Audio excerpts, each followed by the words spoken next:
So, how many of you here know something that you really love? How many of you can name the 3 things that you love most of all? The 3 things that you love more than anything else? How many people could name the one thing that you love more than anything else? Some people. Maybe for some people that's kind of hard. How many people feel like they love so many things you could never name all of them? Now, how many of you love things, different things, that kind of don't work so well together? For example, who here loves being really fit and strong and healthy?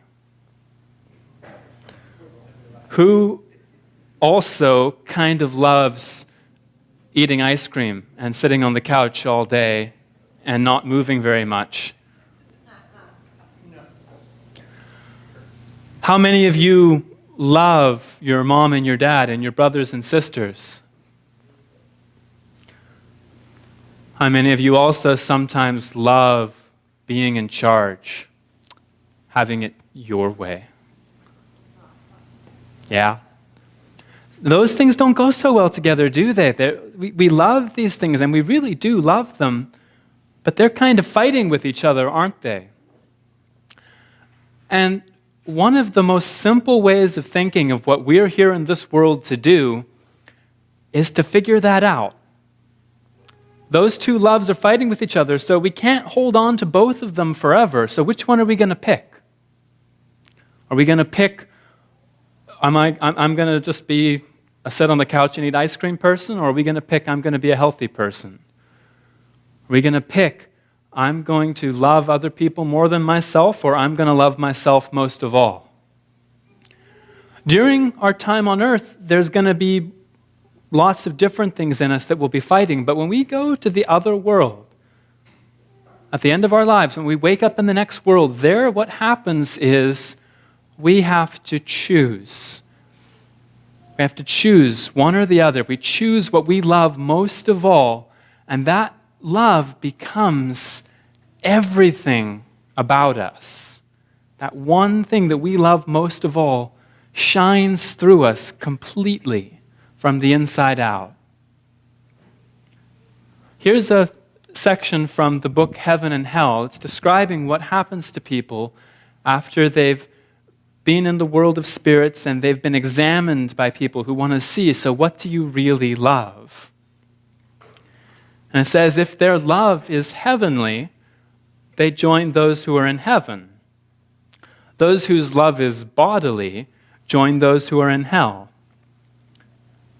Also, having passed through the first and second states, they're separated in such a way that they no longer see or recognize each other, for each one becomes his or her own love, not only as regards their inner selves relating to the mind, but also their outward selves relating to the face, body, and speech. For each one becomes the image of his or her own love, even in outward appearance. That's what happens when we go to heaven or to hell. We become, on the outside as well as on the inside, that one thing that we love most. When you look at people around you today and see what's on the outside of them, you don't necessarily know what they love, right? Because we can show things that aren't what we're really feeling. Can everybody here make a grumpy face? And then make a smiley face? And then a grumpy face again? And a smiley face? We can switch back and forth between different feelings on our faces, but you can't really be grumpy and happy at the same time inside. So what's on your face isn't really showing what's inside of you. People can do that in this world. And of course, we know that it's not necessarily true that really good-looking people are really nice, and people who maybe don't look as beautiful are also not beautiful on the inside. That's not how it works in this world. You can't tell how nice a person is by looking just at what's on their face. But in the next life, that changes. In the next life, we pick what we love more than anything else, and we can't hide that. If we're feeling love, it will show on our faces. If we're feeling nastiness, it will show on our faces. And not only that, but even just the way our bodies look will match what's inside of us. People with beautiful hearts will have beautiful bodies. Angels, we're told, even if they were very old when they died, start to get younger as the years go by until they're in the most young and beautiful time of their life, and that's where they stay forever.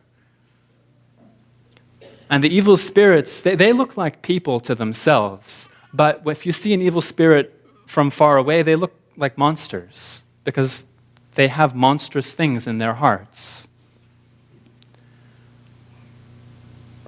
So you can't hide what you love in heaven, and that one thing that you love most of all, that's going to become the whole of what you are. So what are you going to pick? That's what we're here in this world to decide. What are we going to pick?